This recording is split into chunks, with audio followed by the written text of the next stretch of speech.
रास्ते चार तरफ को जाते हैं, तुम्हें देखना है तुम किस रास्ते पे जा रहे हो, सही या गलत पे। ये पढ़ लिया तो कुछ सीख कर ही जाओगे। जब इंसान को थोड़ा सा भी दुख होने लगता है उसके काम के प्रति, वो उसे धीरे धीरे छोड़ने लगता है। वो साथ में वह ऊपर वाले को कोसता रहता है, लेकिन कभी खुद को जिम्मेदारियों को उठा नहीं सकता, थोड़ा और मेहनत कर नहीं सकता। सिर्फ बनी बनाई सब कुछ चाहिए, बिना मेहनत किए उसे फल चाहिए। तो यकीन मानो दोस्तों, कभी भी कुछ भी नहीं मिलेगा। ऐसे करने से एक लोहा तभी हथियार बनता है जब तक वह गर्म नहीं होता और उस पे हथौड़ा नहीं पड़ता। ऐसे ही जीवन का भी है, मेहनत करोगे तो सब कुछ मिलेगा, लेकिन किसी और के भरोसे पे चलोगे तो एक दिन लात जरूर मिलेगी। देखो, गलत नहीं कहूँगा पर हकीकत है दोस्तों। एक आदमी अकेला समुद्र किनारे पर चल रहा था। कुछ दूरी पर चलते हैं उस आदमी ने रेत से नीचे झुककर कुछ उठाया और फिर उसने इस तरह से उसे पानी में फेंक दिया। तो थोड़ी दूर ही एक आदमी ने उसे देखा और उसके पास जाकर उससे बोला, अरे भाई, यह क्या कर रहे हो? आदमी बोला, इन मछलियों को समुद्र में फेंक रहा हूँ। तो दूसरे आदमी ने बोला, इन्हें पानी में फेंकने की क्या ज़रूरत है? तो पहले आदमी ने कहा, ज्वार का पानी उतर रहा है और सूरज की गर्मी काफ़ी बढ़ रही है। अगर मैं इन्हें पानी में नहीं फेंकूंगा तो यह मछली तड़प के मर जाएगी।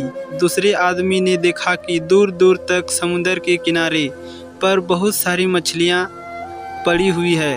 तब आदमी ने फिर से उसे कहा कि इस समुद्र के किनारे बहुत दूर दूर तक मछलियाँ ऐसे ही किनारे पर पड़ी हुई है।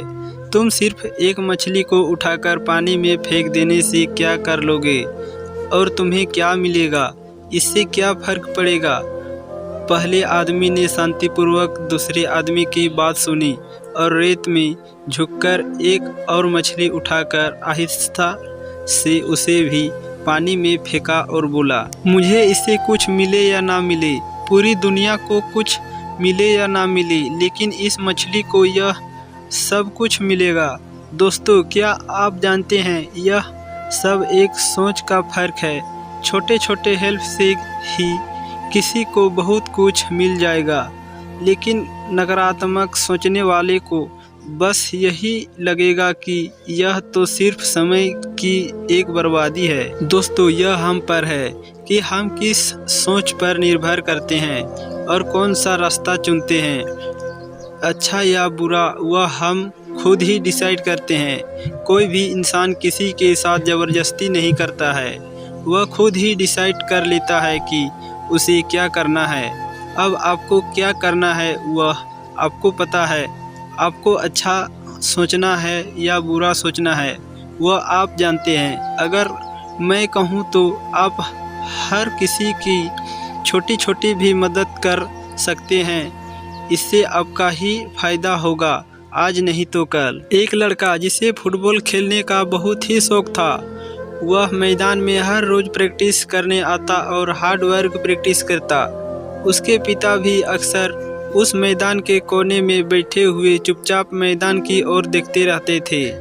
उस लड़के की लगन को देखते हुए उसी स्कूल के फुटबॉल कोच ने उसको अपने टीम में शामिल तो कर लिया, लेकिन 12वीं खिलाड़ी यानी एक एक्स्ट्रा प्लेयर के तौर पर रख लिया।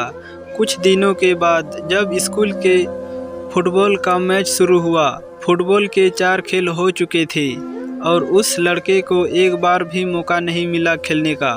लेकिन फाइनल मैच के दिन वह मैदान में पहुंचा और अपने कोच से बोलने लगा, आपने मुझे हमेशा टीम के सिर्फ एक एक्स्ट्रा प्लेयर के तौर पर ही रखा है, कभी भी मुझे मेन टीम में खेलने का मौका नहीं दिया, लेकिन प्लीज़ आज मुझे खेलने का एक मौका ज़रूर दे।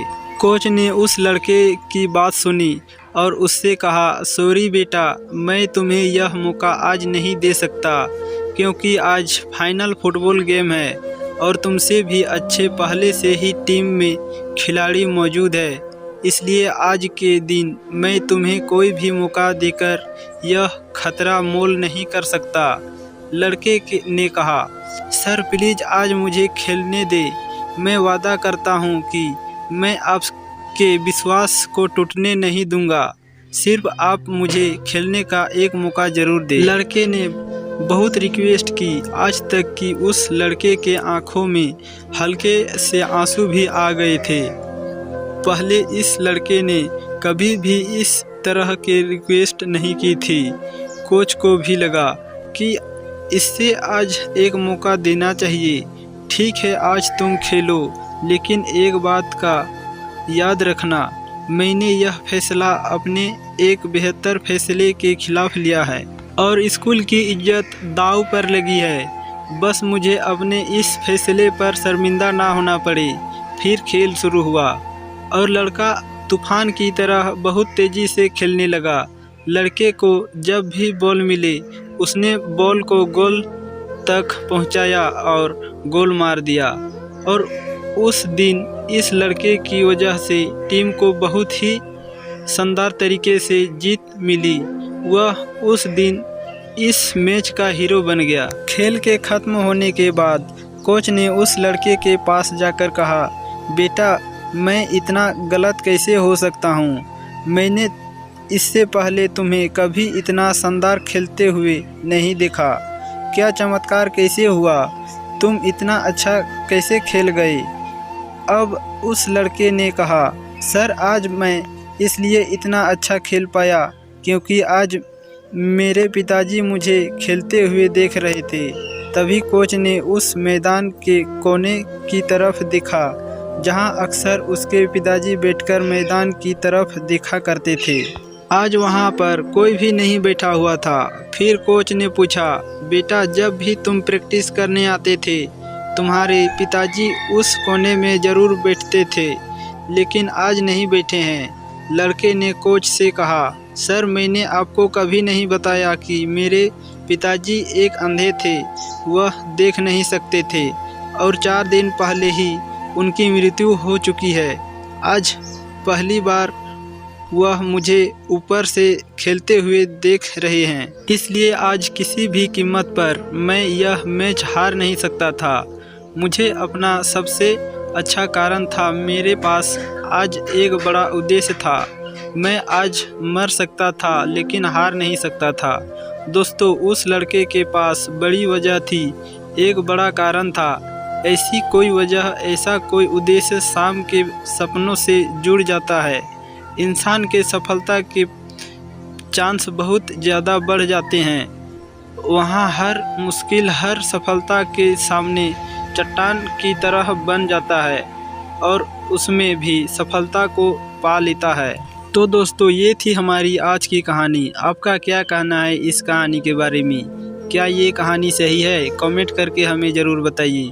वीडियो को लाइक कर दीजिए और इसी तरह की कहानियाँ लगातार सुनने के लिए चैनल को सब्सक्राइब करके घंटी को दबाकर ऑल पर सेट कर लीजिए, ताकि हमारी आने वाली वीडियो का नोटिफिकेशन आपके पास तुरंत पहुँचे। तो दोस्तों मिलता हूँ आपसे अगले वीडियो में, तब तक के लिए धन्यवाद।